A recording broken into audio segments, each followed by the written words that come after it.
ரொம்ப சந்தோஷமாக இருக்குது. ஃபஸ்ட்டு என்னை இன்வைட் பண்ணதுக்கு ரொம்ப நன்றி பெரம்பூர் சிவா அவர்களுக்கு. ஏன்னா தான் ஃபஸ்ட் டைம் தலைவரோட தொகுதிக்குள்ளே வரேன். இங்கே வந்தோடனே அதோட வைப்ரேஷன் பார்த்தாலே பயங்கரமாக இருக்குது, பாசிட்டிவ் வைப்ரேஷன். நான் தான் மிஸ் பண்ணிட்டேன்னு நினைக்கிறேன் இந்த பிரச்சாரத்தில். நான் ஆர்கே நகர் தான் தலைவர் எனக்கு கொடுத்துருந்தாங்க.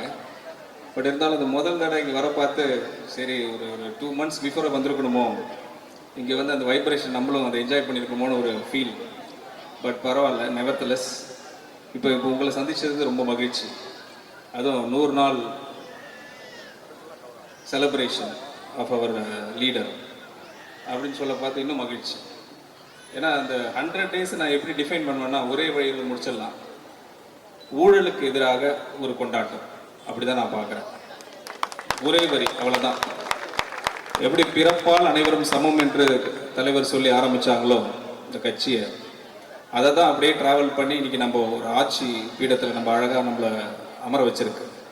அதே மாதிரி இந்த ஊழலுக்கு எதிரான ஒரு பெரிய ஒரு புரட்சி பண்ணியிருக்காங்க தலைவர். ஏன்னா நாங்கள் அது கூட இருந்து அவர் கூட ட்ராவல் பண்ணிட்டு இருக்கிறோம். கடந்த ஒரு 30-45 days அந்த மினிஸ்ட்ரியில் நான் பதவியேற்ற பிறகு ஒவ்வொரு டேயும் அவர் மீட் பண்ண பார்த்து அவர் சொல்கிறதெல்லாம் இதுதான், இந்த ஊழல், இந்த லீக்கேஜ், இதை மட்டும் கொஞ்சம் அரெஸ்ட் பண்ணணும், அதை மட்டும் கான்சன்ட்ரேட் பண்ணுங்கன்னு அடிக்கடி சொல்லுவாங்க. அது ரிலேட்டடாக தான் நம்ம ஒயிட் பேப்பர்லாம் பப்ளிஷ் பண்ணணும். அதில் பல விமர்சனங்கள் வந்துச்சு. என்னை பற்றி தனி விமர்சனங்கள் தனியாக வரும். ஆனால் சப்ஜெக்ட் எதுவும் புரிஞ்சிக்க மாட்டாங்க. சப்ஜெக்ட் என்னென்னா எவ்வளோ கடன் இருக்குன்னு அதை புரிஞ்சிக்க மாட்டாங்க. அதை சொல்ல பார்த்து அவங்க வெயிட் பண்ணிட்டு இருக்கிறாங்க, எப்படி இண்டிவிஜுவல் அட்டாக் பண்ணலான்னு. இண்டிவிஜுவல் அட்டாக் ஒன்றும் புதுசு கிடையாது, எங்கள் தலைவருக்கு பழசுதான் அது. இப்போ நாங்கள் அவர் கீழே இருக்கிறோம், இப்போ எங்களுக்கு இது பழகி போயிடுச்சு. அதனால் எங்களுக்கு ஒரு பெருசாக எடுத்துக்க போகிறதில்ல. பட் சப்ஜெக்ட் என்னென்னா கடன் இருக்குது. அந்த கடன் எப்படி நம்ம குறைக்கிறது, எப்படி ரெவன்யூ கொண்டு வர்றது, இதுதான் தலைவருக்கு நம்மளுக்கு கொடுத்த இன்ஸ்ட்ரக்ஷன். அது அடிப்படையில் தான் இந்த பட்ஜெட்லாம் தாக்கல் பண்ணோம். இப்போ பார்த்தீங்கன்னா எதிர்கட்சி தலைவர் அவர் நிறைய விஷயங்களில் அடிக்கடி ஏந்திரிக்கிறார் சட்டசபையில். ஃபஸ்ட்டு ஏந்திரிக்கிறது ஒரு ரீசன் என்ன சொல்கிறாருன்னா, இந்த லைவ் ஏன் போடுறீங்க, இங்கேயும் லைவ் இருக்கான்னு தெரியல, நாங்கள் அதை பற்றி கன்சர்ன் பண்ணுறதில்ல, வெல்கம் லைவ் தான் சொல்கிறோம். பட் அங்கே எதிர்கட்சி தலைவர் ஏஞ்சி சொல்கிறது, இந்த லைவ் எதுக்கு லைவ் போடுறீங்க, அதோடு இருந்தால் பரவாயில்ல. அவர் வந்து அங்கே சட்டமன்றத்துக்கு எதிர்கட்சி தலைவர் ஆகிட்டாங்க. அவர் செகண்ட் டைம் எம்எல்ஏ. போனதான் ஃபஸ்ட் டைம், இப்போ செகண்ட் டைம். எங்கேயாச்சும் நடந்திருக்குமா, ஹிஸ்ட்ரி எங்கேயா நடந்திருக்குமா? ஃபஸ்ட் டைம் எம்எல்ஏ மினிஸ்டர் ஆகிறாரு, டெப்டி சிஎம் ஆகிறாரு, செகண்ட் டைம் எம்எல்ஏ, உடனே எதிர்கட்சி தலைவர் ஆகிறாரு. ஏன் உங்கள் கட்சியில் வந்து பழைய வேறு லீடர்ஸ் இல்லையா? வேலு இல்லையா? நேரு இல்லையா? இல்லை ரகுபதி சார் இல்லையா? ஏகப்பட்ட லீடர்ஸ் இருக்காங்க. அப்போ இதுலேயே தெரியுது அங்கே என்ன சமூக நீதி இருக்குது, எங்கே ஜனநாயகம் இருக்குன்னு. நம்ம கட்சியில் பாருங்கள், 108 பேரில் 106 பேர் ஃபஸ்ட் டைம் எம்எல்ஏ. பேக்ரவுண்டு பாருங்கள், ஒன்றுமே கிடையாது. இங்கே தான் ஜனநாயகம் இருக்குது. ஒரு ஜனநாயகம் கொடுக்குற ஒரே இடம் நம்மள தமிழக வெற்றி கழகம் தான். அது கிளியராக ப்ரூவ் பண்ணிட்டாங்க தலைவர். என்ன எடுத்தீங்கன்னா, ஃபஸ்ட்டு என்னோட ஹிஸ்ட்ரி சொல்லிடணும். ஆக்சுவலாக அது பல தகவல் வெளியே பரவிட்டு இருக்கும். யார் என்ன, இவர் லாங்குவேஜ் என்ன. என் லாங்குவேஜ் ஒன்று தான், ஒரே லாங்குவேஜ் தான், கடின உழைப்பு மட்டும் தான் என் லாங்குவேஜ். உழைப்பு உழைப்பு உழைப்பு. நான் வந்து பார்த்தீங்கன்னா ஒரு எஜுகேஷன் பேக்ரவுண்டு தான் நம்ம ஹிஸ்ட்ரி. அது 98 ஆரம்பித்த கதை. அதுக்கப்புறம் 2010 வரைக்கும் ஒரு பெரிய ஃபுல் டைம் எஜுகேஷனிஸ்ட் தான். அதை விட்டு நம்ம மீண்டு வர முடியல. அப்புறம் ஒரு சர்க்கிள் 2010 ஒரு எல்லாருக்கும் வர இது தான், வாழ்க்கை அப் அண்ட் டவுன் போவோம் இல்லையா? எனக்கு அது மாதிரி ஒரு சர்க்கிள் இருந்த காலங்கள் 2010. அப்போ என்னோடய ஃபேமிலி என்கிட்ட இல்லை, என்னோடய குடும்பம் குழந்தைகள் என்கிட்ட இல்லை. அப்போ நான் ஒரு தனியாக ஒரு நிர்வாகம் ஸ்டார்ட் பண்ணுற ஒரு கடமை, ஒரு இக்கட்டான சூழ்நிலை வந்துடுச்சு. சரி, 2010 போய் திருப்பி ஒரு இன்ஸ்டியூஷன் எங்கே ஹையில் இருந்தோம்னா திருப்பி 0ல் ஆரம்பிச்சு, 0லேருந்து ஆரம்பிக்க வேண்டிய கட்டாயம். 98 திருப்பி 2010 திருப்பி 0. ஸோ அதுலேருந்து திருப்பி ஆரம்பிச்சு 2011 இன்றைக்கி வரைக்கும் ஒரு இன்ஸ்டியூஷன் நம்ம ஸ்கூல், காலேஜஸ், ஐடி கம்பெனி வச்சு நடத்திட்டு இருக்கோம். இது நடுவில் என்ன ஆச்சு, சரி வாழ்க்கையே வந்து ஒரு கட்டத்தில் வந்து போர் அடிச்சிடும் இல்லையா சில பேருக்கு. அப்படி தான் எனக்கும் ஒரு போர் ஸ்டேஜுக்கு வந்துடுச்சு. என்ன ஆகுது, சரி இனிமேட்டு இந்த எஜுகேஷன் இதெல்லாம் வேண்டாம், ஒரு 28 வருஷம் ஆகிடுச்சு, நம்ம பேசாமல் எல்லாத்தையும் விட்டுட்டு போயிடுவோம்னு சொல்லிட்டு சர்ச்சுக்கு போய் எழுதி கொடுத்துடலாம், கோயிலுக்கு போய் எழுதி கொடுத்துட்டு வேலையை பார்க்கலாம். நம்ம பேசாமல் வேறு ஏதோ கோயிலுக்கு போய் ஜஸ்ட்டு ஒரு சாமானியான ஒரு ஆளாக வாழ்ந்துடலாம்னு சொல்லிட்டு இருக்க பார்த்து ஒரு அழைப்பு வருது. என்னோட நண்பர், சகோதரன் கூட சொல்லலாம், அவர் என்னை அழைக்கிறார். ஏன்னா நாங்கள் 2 பேரும் ஒரே ஃபேமிலின்னா எனக்கு ஃபேமிலியே கிடையாது, பேஸ்கெட் பால் ஃபேமிலி. நான் ஒரு பேஸ்கெட்பால் பிளேயர்னால இன்னொரு பேஸ்கெட்பால் பிளேயர்கிட்ட ஒரு அழைப்பு வருது. பிரதர் என்ன பண்ணுறீங்கன்னாரு. ஒன்றும் இல்லை, எல்லாம் வாழ்க்கையே முடிஞ்சு போச்சு, போர் அடிக்குது, நம்ம அப்படியே விட்டுட்டு எல்லாத்தையும் போயிடலாம் அப்படின்னு நினைக்க பார்த்து, இல்லை நீங்கள் வாங்க அப்படின்னாரு. அவர் கூப்பிட்டு போன இடம் உங்களுக்கு தெரியும், தலைவர்கிட்ட. தலைவரை போய் முதல் தடவை பார்க்குறேன். இந்த அந்த அந்த அந்த சந்திப்பு இன்னும் நினைப்பில், இன்னும் மைண்ட்லேயே இருக்குது. அவர்கிட்ட போய் சொல்கிறேன், ஆனால் நான் எல்லாத்தையும் விட்டுட்டு போயிடலான் இருக்கேன், கோயிலுக்கு எழுதி வச்சுட்டு போயிடலான் இருக்கேன். இது உங்களுக்கு வேறு பிளான் வச்சுருக்கேன். கட்சியில் ஜாயின் பண்ணியாச்சு, கட்சியில் ட்ராவல் பண்ணுறோம், ரொம்ப நாளாக ட்ராவல் பண்ணிட்டு வரோம். அப்புறம் அந்த எலெக்ஷன் டைமில் ஒரு டேட்டு வருது நிற்கிறதுக்கு. அப்போ சொல்கிறாரு, உங்களுக்கு ஆர்கே நகர் போங்க அப்படின்றார். அவர் எப்படி அதை செலக்ட் பண்ணான்னு தெரியல, ஒரு தீர்க்க தரிசி தான் அவர். அங்கே போகிறேன், முதல் தடையாக அங்கே போகிறேன்.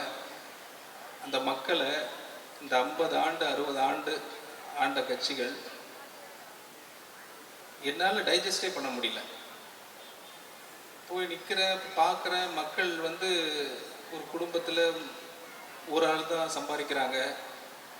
அவங்களோட படிப்பு பார்த்திங்கன்னா 10வது 11வது, வீட்டுக்காரர் மட்டும்தான் வேலை பார்க்குறாரு. ஒய்ஃப் வந்து 2 குழந்தைங்களை வச்சுட்டு உட்காந்துட்ருக்குறாங்க. மாத சம்பளம் 12,000 ரூபா 15,000 ரூபா. வீடு இல்லை, வாடகை வீடு. இதெல்லாம் பார்த்து எனக்கு ரொம்ப வெறுத்து போயிட்டேன் வாழ்க்கையை. மெட்ராஸில் தான் இருந்திருக்கிறோம், 27 வருஷமாக நம்ம இங்கே தான் இருந்திருக்கிறோம். ஆனால் நம்ம கண்ணில் இது படவே இல்லை. நம்ம ஒரு காலேஜ், ஒரு ஸ்டூடெண்ட்ஸு, ஸ்டாஃபு, அதோட வாழ்க்கையை ஓட்டிக்கலாம்னு முடிவு எடுத்தோம். அதுக்கப்புறம் அதுவும் போர் அடிச்சிச்சு, வேணான்னு சொல்லிட்டு விட்டு கொடுத்துட்டு போகலான்னு பார்த்தோம்.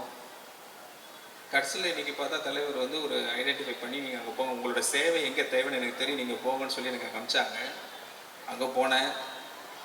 எந்த குடும்பமும் கிடையாது என்கிட்ட, யாருமே என்கிட்ட இல்லை. எது விட்டுட்டு போகணும்னு நினச்சோன்னா கடைசியாக ஆர்கே நகர் மக்கள் என்னை தத்து எடுத்து, நீ வான நான் பார்த்துக்கிறேன், எங்கள் அண்ணனோட ஆளுநர், நீ வான நீ அப்படின்ட்டாங்க. அங்கே போனேன், ஜெயிக்க வச்சாங்க. ஜெயிக்க வச்சுட்டு சரி அடுத்தது என்னன்னு பார்த்தா தலைவர் திடீர்னு கூப்பிட்டு, உங்களுக்கு ஒரு கிஃப்ட் வச்சுருக்கேன். எப்போதும் அழகாக பேசுவாங்க, அண்ணன் கிஃப்ட்டுன்னு வாங்க, கிஃப்ட் வச்சுருக்கிறேன். என்ன உங்களுக்கு மினிஸ்ட்ரி அலாட் பண்ணியிருக்கிறேன். எந்த நிதி வேண்டாம், எனக்கு வேண்டாம், பிஸ்னஸ் வேண்டாம், காலேஜ் வேண்டாம்னு சொல்லிட்டு விட்டுட்டு போனோம்னா அதை வந்து அவர் நிதி அமைச்சர் ஆக்கி என்னை அழகு பார்த்து, நீ நிதியை கூட எல்லாருக்குன்றாரு. ஒன்றுமே புரியல எனக்கு. வேண்டான்னு சொல்லி, இல்லை நீங்கள் உங்கள் மூலமாக எல்லாம் நடக்கட்டும், தமிழ்நாடுக்கு நடக்கட்டும். லீக்கேஜ்னு சொல்லணும் இல்லைங்களா, எப்படி எவ்வளோ கரப்ஷன் நடந்திருக்கு, என்ன பண்ணிட்டு இருக்குன்னு மூத்த மினிஸ்டர் டிஎம்கேல சட்டமன்றத்தில் கேட்டாங்க. ரகுபதி சார்னு நினைக்கிறேன். அவர் வந்து சொல்லுவார், அந்த நிதி அறிக்கையை படிச்சுட்டு சொன்னார், என்னது கசிவுன்ற வார்த்தை நிறைய யூஸ் பண்ணியிருக்கிறாங்க, கசிவுன்னு என்னன்னு கேட்டார். அவருக்கு நான் அங்கேயே பதில் சொல்லிட்டேன். லீக்கேஜ் எவ்வளோ இருக்குது, 1,28,000 கடை இருக்குது, ஆளுக்கு தலை மேலே, ஹெட் மேலே, ஒரு ஆளுக்கு தமிழ்நாட்டில் 1,28,000 கடை இருக்குதுன்னு சொன்னோம். அது ஒன்று சொல்ல மறந்துட்டேன் அன்னைக்கு. இப்போ அவர் இந்த சபை மூலமாக நான் சொல்லிடுறேன், ஒரு ரகுபதி சாருக்கு ஒன்று சொல்லணும், கசிவுன்னு எங்கேயும் இல்லையா சார், நீங்கள் எங்கே தேட வேண்டாம். உங்களோட former finance minister PTR Palanivelrajan அவர்கள், அவர் ரிலீஸ் பண்ண பிடிஆர் டேப்ஸ்னு ஒன்று இருக்கும், 2023 30,000 கோடி அவரோட சீஃப் மினிஸ்டர் மகன் எடுத்தார்னு சொல்லிட்டு ஒரு ஆடியோ நல்ல ஃபேமஸாக போச்சு. நீங்கள் அதை கேட்டாலே தெரிஞ்சிருக்கும் அந்த 30,000 கோடி எங்கே போச்சு. அதுதான் கசிவு, வேற ஒன்றும் இல்லை. அது மக்களோட பணம், மக்களோட உழைப்பு, ஒவ்வொரு ஆள் சம்பாரிச்ச பணம். இருக்கிறதுலே கொடுமை என்ன தெரியுங்களா, ஒரு ஆளோட உழைப்பை திருடுறது. அது பேர் பகல் கொள்ளைன்னு சொல்லுவாங்க. கஷ்டப்பட்டு சம்பாரிச்சு நீங்கள் ஏர்ன் பண்ணி கட்டுறது தான் அந்த ஜிஎஸ்டிபின்னுவாங்க. அதுதான் அந்த வரி. அது அசால்ட்டாக பணத்தை அவங்க எடுத்துக்கிறது, ஊழல் பண்ணுறது. அது எப்படி டைஜஸ்ட் ஆகுதுன்னு தெரியல எனக்கு. எப்படி அதை அவங்க தூங்குறாங்க, எப்படி அதை திமிரா ஏஞ்சி நடக்கிறாங்க. இன்னைக்கு சட்டமன்றத்துலேயும் பார்க்குறேன், ஒன்றுமே நடக்காத மாதிரி தாக்கல் பண்ணுங்கன்றாங்க. பண்ணிவிடுவோம், சீக்கிரம் பண்ணிவிடுவோம், எல்லாம் சிறப்பாக பண்ணிவிடுவோம், கவலைப்படாதீங்க, ரொம்ப வெயிட் பண்ண வேண்டாம், சீக்கிரம் நடந்துடலாம். இது மாதிரி கேரக்டர்ஸ் இங்கே சுற்றுறாங்க. இது மாதிரி கேரக்டர் இங்கே உள்ள சுற்றிட்டு இருக்கு தமிழ்நாட்டில். அது ரொம்ப டேஞ்சர். நான் சொல்கிறது திருப்பி, நீங்கள் எப்படி இந்த 2026 பெண்கள், இளைஞர்கள் எப்படி இவ்வளோ பெரிய ஒரு மேண்டேட் கொடுத்து ஒரு சப்போர்ட் பண்ணி ஒரு பெரிய மாற்றத்தை கொண்டு வந்தீங்களோ, அந்த மாற்றம் எதுக்குன்னா கரப்ஷன் ஃப்ரீ. அடுத்த ஜென்ரேஷனுக்கு அந்த கரப்ஷன்ற வார்த்தையே தெரியக்கூடாது. அடுத்த 10 ஆண்டு வர தலைமுறைக்கு ஒரே வார்த்தை, தலைவர் விஜய் அவர்கள் பேர் மட்டும் தான் சொல்லணும்.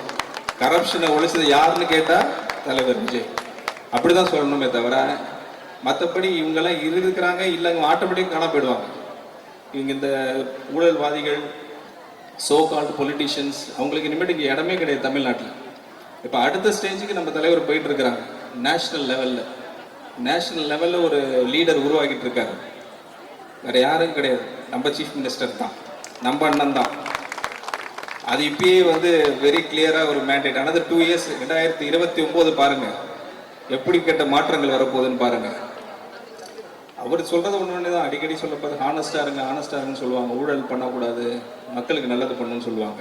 அந்த கடமை எங்க அமைச்சர்களுக்கு மட்டும் இல்லை, நிர்வாகிகளுக்கு மட்டும் இல்லை, எல்லாருக்கும் இருக்கு. இங்க இருக்கிறவங்க எல்லாருக்குமே.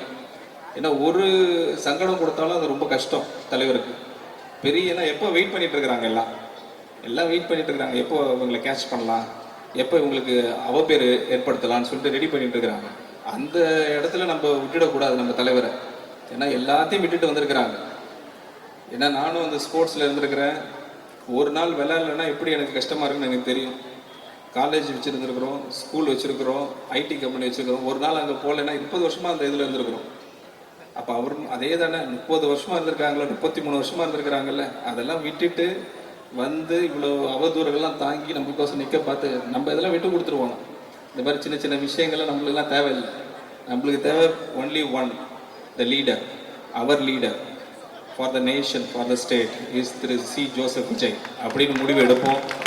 அந்த உத்தரவாதம் கொடுப்போம். இந்த 100 நாள் மட்டும் இல்லை, வரப்போகிற நாட்கள், ஒவ்வொரு நாட்களும் ரொம்ப முக்கியம். இங்கே மக்களுக்கு நிறைய செய்ய வேண்டியது நிறைய இருக்குது. பெரம்பூர் சிவா இங்கே அனௌன்ஸ் பண்ணிருக்காங்க. தலைவரும் ஆல்ரெடி அனௌன்ஸ் பண்ணிட்டாங்க. 110 விதியின் கீழ் அனௌன்ஸ் பண்ணிட்டாங்க ஹாஸ்பிட்டல். இன்னும் நிறைய அனௌன்ஸ்மெண்ட் இங்கே பண்ண போகிறாங்க. நார்த் சென்னை என்ற ஒரு ஃபேஸ் இப்போ தலைவர் ஃபேஸ் மட்டும்தான். North Chennai C. Joseph Vijay face, அவ்வளோதான். அது எல்லா இதுவும் ஆர்கே நகராக இருக்கும், வில்லிவாக்கமாக இருக்கலாம், கொளத்தூராக இருக்கலாம், இல்லை பெரம்பூராக இருக்கலாம், ஆர்பூராக இருக்கலாம், ராயபுரமாக இருக்கலாம். இன்னைக்கு ஒரே ஃபேஸ். ஸோ எப்படி தமிழ்நாட்டுக்கு சென்னை கேபிட்டலோ, சென்னைக்கு ஒரே கேபிட்டல் நார்த் சென்னை. அது பெரம்பூர் தான். அதனால் இங்கே இருக்கிறவங்க எல்லாமே ரொம்ப சந்தோஷமாக இருப்பீங்க, ஹாப்பியாக இருப்பீங்க. வரப்போகிற நாட்கள் பல நல்ல திட்டங்கள் தலைவர் பிளான் பண்ணி வச்சுருக்கிறாங்க. ரெவென்யூ மொபைலைசேஷன் கண்டிப்பாக இருக்குது. நிறைய வருவாய் ஈடக்கூடிய நிறைய விஷயங்கள் தலைவர் பண்ண போகிறாங்க. நிறைய டிஸ்கஷன் போயிட்டுருக்கு. ஒரு 100 நாள் தானே ஆயிருக்கு. இன்னும் வரப்போகிற நாட்களில் பார்ப்பீங்க. இல்லை, எனர்ஜெட்டிக்காக இருங்க, ஹாப்பியாக இருங்க. கடவுள் நம்ம கூட இருப்பாங்க. நீங்கள் ஆல்ரெடி தலைவர் சொல்கிற மாதிரி தான், கான்ஃபிடண்ட்டாக இருங்க, நல்லதே நடக்கும்னு சொல்கிற மாதிரி. God bless you, peace to you. நன்றி, வணக்கம். நாளை வரலாறு நம் பேரை சொல்லட்டும். இனி வரும் காலங்களில் தமிழக வெற்றி கழகமே வெல்லட்டும். நன்றி, வணக்கம். தேங்க்யூ.